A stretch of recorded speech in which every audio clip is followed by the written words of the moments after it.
Chapter 9. My name is Dylan, and along with Jefferson, Mia, and Noah, we will be digging into health insurance and life insurance. Now, to get started, an insurance policy spells out what losses are covered, what the policy costs, and who receives the payment. Most of us avoid thinking about and planning for our deaths, and a vast majority of people do not seek out a life insurance policy. Life insurance protects your spouse and children from the potentially devastating financial loss that could result if something happens to you. On the other hand, health insurance protects you from unexpected, devastating medical bills. Now, some important terms to know. Risk pooling is a group of individuals whose medical costs are combined to calculate premiums. Pooling risks together allows the higher costs of the less healthy to be offset by the relatively lower costs of the healthy. Premium is the payment you make as your portion to the cost of an insurance policy, and these payments can be made monthly, quarterly, semi-annually, or annually. Actuaries help develop annuity and life insurance policies for individuals and groups by estimating risk factors such as age, gender, and how long someone is expected to live. The face amount or face of policy is the amount of money given to the beneficiary when the policy expires. The policyholder is the person who has purchased and owns the insurance policy, and the beneficiary is the person designated to receive the proceeds of the plan. Now, do you need life insurance? You may not want or need life insurance if you are single, you don't have any dependents, or if you're married and a double income couple with no children. So both you and your spouse are making income. Now you'd be more likely to consider life insurance if your surviving spouse's lifestyle will suffer if you die, if you're married but aren't employed, or if you still have young children, and if you're retired. You probably need life insurance if you have children, you're married, a single income couple with no children, you own your own business, or the value of your estate is over the estate tax-free transfer threshold, which is 12.92 million for 2023. Now, when it comes down to how much life insurance you actually need to purchase, the amount of insurance varies depending on your priorities and goals. And there are two main methods used to estimate how much you need. The first being the earnings multiple approach, and the second being the needs approach. Now, the earnings multiple approach replaces a stream of lost annual income. It tells you a lump sum needed to replace that stream of income. First, you multiply the present annual gross income by the appropriate earnings multiple. Now, the earnings multiple depends on the number of years you need the lost income along with the rate of return. Now, the first step is to take, let's say, client X has a annual income of $60,000, and they want 10 years of support with a rate of return at 4%. So you go down to the chart here, you see 10 years, and you go over to 4%, and you see that the variable is 8.11. So you take that $60,000, multiply it by the given variable 8.11, and you get $486,600. This method assumes that the client needs just over $486,000 worth of coverage. Now, the second approach is the needs approach, which helps estimate the life insurance to meet the family's ongoing needs. And you take the immediate needs at death, add the present value of ongoing family needs, and then you subtract the expected available assets. So for this example, John and his wife, Sarah, are estimating the amount of life insurance to purchase on Sarah's life. So the first column, their immediate needs at death. You see these are final medical expenses, funeral expenses, estate settlement costs, any debts, which could be mortgage, emergency fund, and college fund, which is at zero, is because John and his wife, Sarah, don't have any children. Next, you add, so once you add those all together, you get 170,000. And you take that 170,000 and you add the present value of ongoing family needs. And as you see on the chart, it's broken up into 4 different periods, and each period is discounted back to get the present value of the family needs. And once you take the sum of all these periods, you get a total of $346,000. So you add that to the 170,000, and you get $516,000. The final step is to subtract the expected available assets, which this is stuff like money left over in bank accounts, money market accounts, any investments, retirement assets, or any existing life insurance. And once you subtract this number from the $516,000, this leaves us with $206,000 of life insurance needs. Now you're probably thinking, which approach is better or more accurate? So the earnings multiple approach is the simplest method for estimating life insurance needs. It doesn't account for specific needs of advisors rather than just the source of income. And it's structured to work better for a family with one child, and it might not be as accurate for a family with many more children, let's say 6. Now, the needs approach, the goal is to cover the surviving family member's immediate expenses as well as ongoing needs. It focuses on needs rather than expected income of the insured, and it takes account, all factors of wealth instead of just that stream of income. So I would say for a more accurate representation on how much you need your plan to be, you should use the needs approach. Now, the major types of life insurance. To start, we have term insurance. And term insurance is pure life insurance that pays the beneficiary a specific amount of money if you die while covered. The primary advantage is affordability, and the disadvantage is that the cost increases each time the policy is renewed. So if we look down to the graph here, you see as age increases, the annual premium is also increasing. And this is because, as we get older, our chances of death are increasing. So that's why the annual premium is increasing. Now, the term insurance major categories. To start, we have renewable term insurance. And this is when you can renew the policy at the end of the term, often in 1-year increments. While your premium will go up based on your new age, you won't have to undergo a new health evaluation. Decreasing term insurance is a term life policy with a death benefit that gets smaller over time. It's beneficial if you expect your loved ones to gradually need less financial support as time passes. And we have group term insurance. This is when one contract is issued to cover multiple people. The most common example of this that we see in the real world is in the corporate world, where a company, where the common group is a company where the contract is issued to the employer, who then offers coverage as a benefit to its employees. Moving on, we have the credit and mortgage group life insurance, and this is designed to pay off a borrower's outstanding debts if the policyholder dies. It's typically used to ensure you can pay down a large loan like a mortgage or a car loan. And finally, we have convertible term life insurance, which is a type of life insurance that allows the policy owner to change a term policy into a whole or universal policy without going through the health qualification process again. Now I'll pass it on to Jefferson.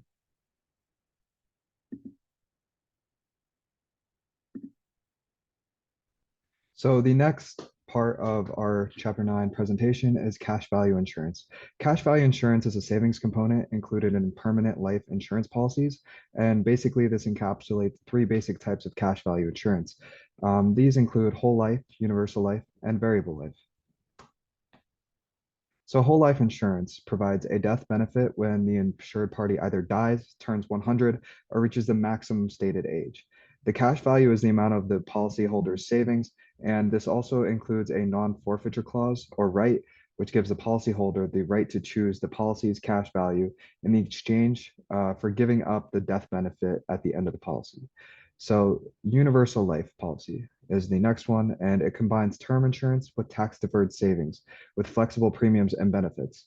These premiums vary based off mortality charges or term insurance, cash value or savings, or administrative expenses. And receiving the full amount of anticipated savings is not always guaranteed, as it varies based off the following factors. And determining the cash value of universal life is what we're going to go over next. So the cash value of the policy can increase as a result of new premium payments from the policyholder, credited interest from the insurance company. The cash value can also decrease through administrative expenses, mortality charges, or the cost of insurance. The next and final type of insurance is variable life insurance. So, variable life insurance is a permanent type of life insurance policy with an investment component.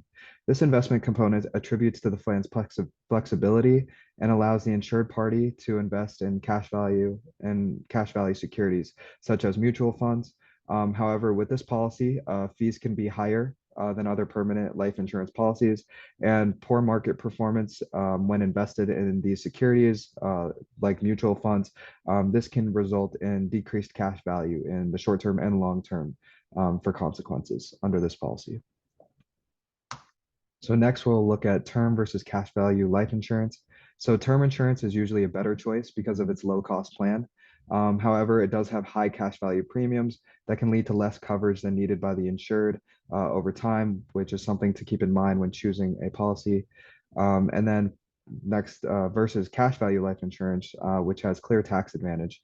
The growth of the cash value is tax deferred, and the life insurance is not considered a part of the insured party's estate value. So next we'll go over contract clauses, riders, and settlement options. So briefly to go over contract clauses, there's a beneficiary provision. This provision permits policy owners to name individuals as primary and secondary beneficiaries. It also can include coverage grace period, loan clause, non-forfeiture clause, policy reinstatement clause, change of policy clause, suicide clause, and payment premium clause. Next, for settlement or payout options, there are a multitude of payout options and settlements. Um, these four included lump sum settlement, interest only settlement, installment payment settlement, and life annuity settlement, which includes straight life annuity, certain period annuity, refund annuity, joint life annuity, and survivorship annuity. And finally, we'll take a look at riders. So basically, to give you an outlay, riders are an amendment to an existing insurance contract that alters the term of the original policy. So to begin to go over these three, there's waiver of premium for disability rider. This allows the insured party to stop paying for life insurance premiums while experiencing a qualifying disability. Um, Next, I'll review cost of living adjustment or COLA rider, second to the bottom. This is designed to help insurance benefit keep pace with inflation over time. And then finally, living benefits rider, which enables policy owner to access eligible policy when diagnosed with a terminal illness. Annuity payout options. So we will be taking a look at this example to see if this annuity is overpriced.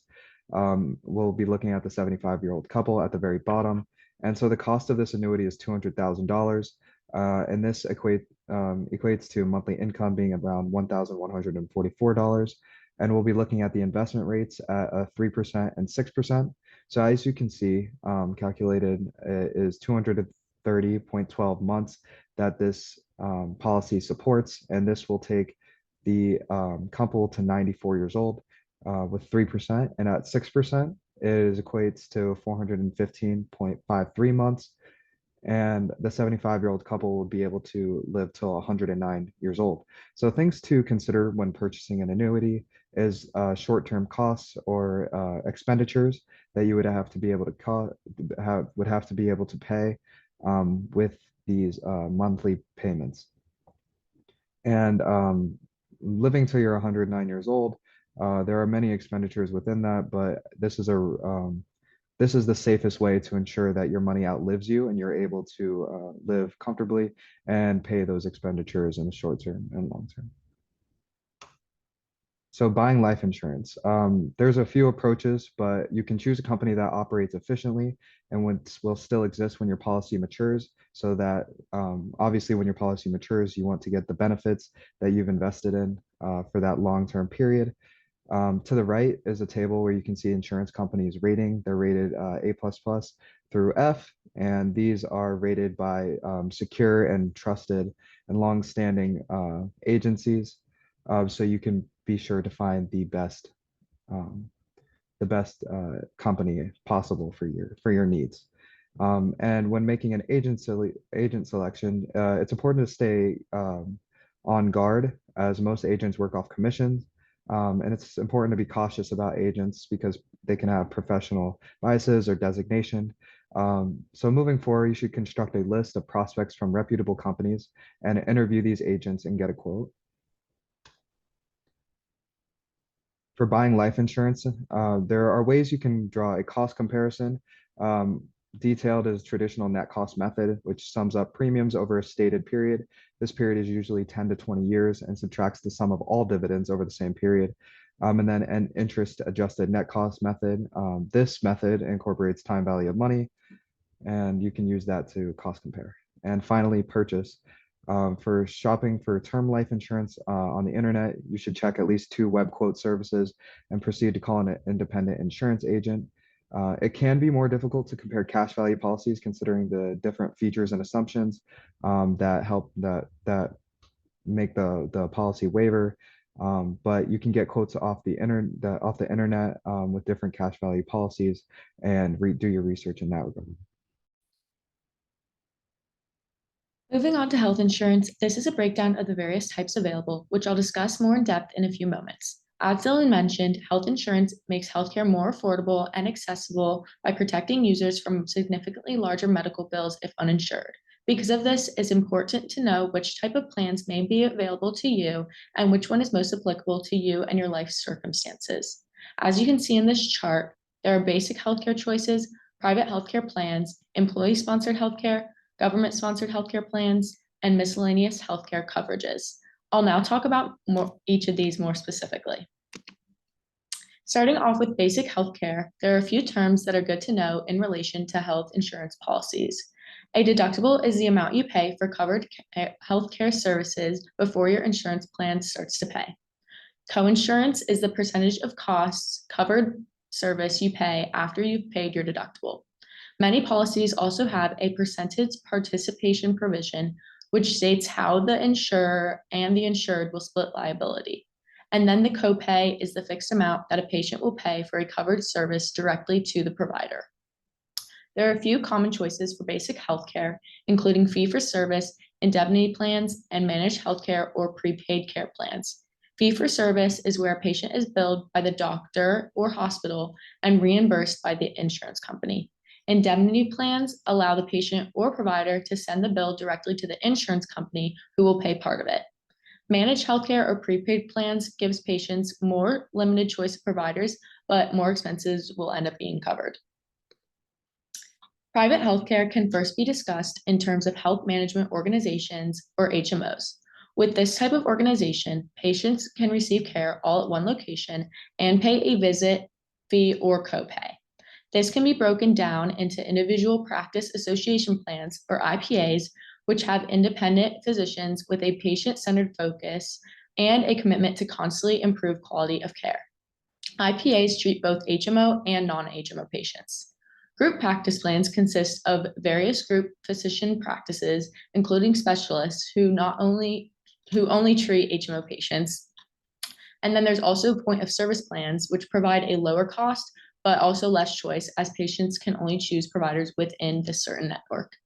And then checklist 9.1 just describes some of the things to consider when choosing an HMO.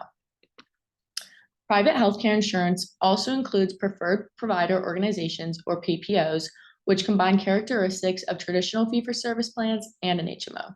With these types of plans, doctors and hospitals within the system agree to pricing, and patients can also use providers outside of the network for an additional charge.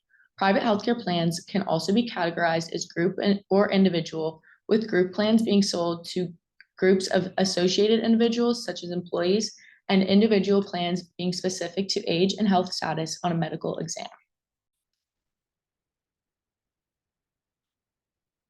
Moving on to employee-sponsored healthcare, this is the most common way that Americans get health insurance. It's important to note that these choices are often limited to what is offered by your specific employer. There is often an option to pay for additional coverage in areas of concern, but you should always try to make sure that your company offers a policy that is suitable for you and your family's needs. As your lifestyle and family needs may change year to year, you can also make changes to which plan you signed up for. Government-sponsored healthcare can be seen at both the state and the federal level. State plans are fairly simple and cover things like work-related accidents and what most of you probably know as workers' compensation, which provides cash benefits or medical care for people who become injured or ill as a direct result of their job. On the federal level, there is both Medicare and Medicaid. Medicare is for people aged 65 or older or younger people with qualifying disabilities. It is broken down into several parts as seen here, as well as Medigap plans, which are supplemental to Part A and B. This coverage also covers only one person, so you must have separate policies for spouses. Medicaid, on the other hand, is a joint state and federal program which provides insurance plans to needy families or families with disabilities or other circumstances. Families can qualify for both Medicaid and also be covered by Medicare. I'll now turn the presentation over to Noah, who will discuss more miscellaneous healthcare coverage and other topics relating to healthcare.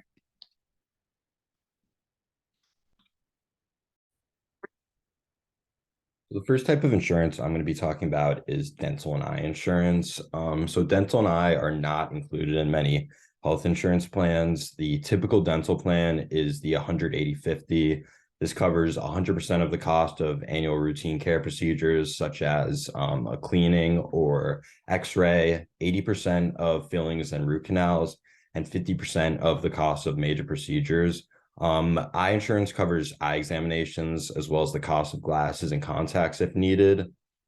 If you're not covered by your employer, dental and eye insurance really may not be worth the cost. Monthly premiums definitely may outweigh the total cost without insurance. And interestingly, according to the CDC, about 50% of Americans age 18 to 65 don't even have dental insurance. And for a quick example, in 2022, the average dental insurance plan cost about $366 per year. Standard cleaning from a dental hygienist costs $127 on average without insurance. And if you go to the dentist twice a year just to get cleaned, you're saving about $112 per year without having insurance. And even if you do get the bite wing x-ray, which is the typical x-ray that most dentists give, this is $75 on average. So if you get one of these per year, you'll still be saving $37 without having insurance. So the next type of insurance is disability insurance.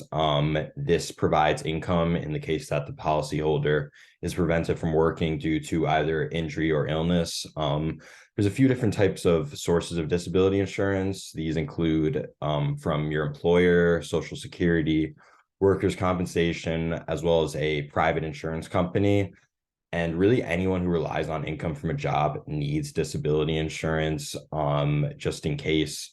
You never know when you might get injured or come down with a serious illness. And most people really can't afford to go a period of time without a flow of income to pay their bills and just their daily expenses. Disability insurance either comes in short-term or long-term plans. So the short-term plan usually ranges from 3 to 6 months of coverage and sometimes a year. And the long-term plan starts with a waiting period that's at least 30 days. For the Social Security disability insurance, which many people get, it's a 5-month waiting period. And then most policies usually pay out for 2, 5, or 10 years, or even until retirement. And a lot of people have both short and long-term disability insurance. So short-term covers through the waiting period, and then the long-term takes over after. The typical cost of disability insurance is 1 to 3% of your annual salary. And the cost really depends on how much income the insurance company is willing to replace. So the higher percentage of income, the higher monthly premiums will be. And then there's also long-term care insurance. So this covers the costs of nursing home or at-home care expenses, and it can also cover any rehabilitation therapy if that's needed. Very important, it requires that the insured cannot perform activities of daily living, and this is defined as not being able to bathe yourself, dress, go to the bathroom, get into bed on your own, continence, as well as eating on your own. And plans for women definitely cost more than men since women tend to live longer. Yearly premiums have a pretty wide range of $1,000 all the way up to $10,000. And according to the American Association for Long-Term Health Insurance, The average 55-year-old pays about $1,700 per year for a 3-year policy, covering $164,000 worth of expenses. And this does compound at 3% every year. So by the time this person's 85, it would cover $400,000 worth of their expenses. And women would need to pay nearly $1,000 more for this same policy. So the next topic is healthcare reform. In 2010, former President Obama signed the Affordable Care Act. This law really had 3 main goals, the first of which was to make affordable health insurance available to more people. They did this by providing premium tax credits for households, which are between 100% to 400% of the federal poverty level. And the second of these goals was to expand the Medicaid program to cover all adults with income below 138% of the FPL. And then the last goal was to also support innovative medical care delivery methods that are designed to lower the cost of just healthcare in general. So in addition to that, the Affordable Care Act also required that certain essential benefits must be covered by all healthcare plans in the general market. So some of these essential benefits include ambulatory patient services, emergency services, hospitalization, preventative and wellness services, maternity and newborn care, mental health and substance abuse disorder services, preventative and wellness services, as well as prescription drugs and laboratory services and pediatric services. And there also are a few different categories of insurance plans, starting with the bronze. This plan pays you 60%, or the plan pays 60% of your expenses and you pay the other 40. So there's high deductibles, meaning that you'll have to cover a pretty high percentage of your expenses compared to other plans, but there's lower premiums than all the other plans.